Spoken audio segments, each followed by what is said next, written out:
Hi all, good morning. 31st కదా, ఏమేమి plans చేస్తున్నారు? ఈరోజు మా ఇంట్లో కర్రీ వచ్చి చిక్కుడు గింజలు కాలీఫ్లవర్ అండి. చిక్కుడు గింజలు కాలీఫ్లవర్ శుభ్రంగా స్టీమర్లో కుక్ చేసి పక్కన పెట్టుకున్నాను. ఎల్లుల్లిపాయ 2 ఉల్లిపాయలు సన్నంగా తరుక్కోవాలి, పచ్చిమిరపకాయలు, ఒక టమాటా, కొంచెం ఒక 1/2 టేబుల్ స్పూన్ అల్లం. తర్వాత ఇదేమో కూరకు కావాల్సిన ఉప్పు, కారం, పసుపు, గరం మసాలా హోమ్ మేడేనండి. ఒక 1/2 స్పూన్ సరిపోతుంది. తర్వాత గాను నూనె వేసుకుని జీలకర్ర, ఎల్లుల్లిపాయ, కరివేపాకు, పచ్చిమిర్చి, ఉల్లిపాయ అన్నీ వేసి మగ్గిన తర్వాత టమాటా కూడా వేసుకుని కొంచెం ఉప్పు, పసుపు కూడా యాడ్ చేసుకోవాలి.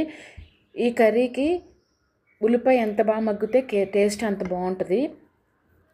తర్వాత కొంచెం వాటర్ కూడా వేసుకుని మగ్గబెట్టుకున్నాను. బాగా ఆయిల్ తేలి వరకు మగ్గబెట్టుకోవాలి.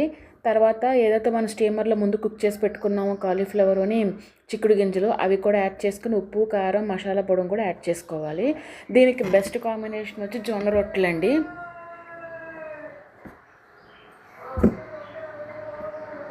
జొన్న రొట్టెలు మార్నింగ్ ప్రిపేర్ చేశాను. ఇది రైస్లో కూడా బాగుంటుంది. ఈరోజు సింపుల్గా ఉంటుంది కదా అని చెప్పేసి జొన్న రొట్టెలు చేశాను. ఐ హోప్ మీకు ఈ వీడియో నచ్చుతుంది అనుకుంటున్నాను. అడ్వాన్స్గా అందరికీ హ్యాపీ న్యూ ఇయర్ అండి.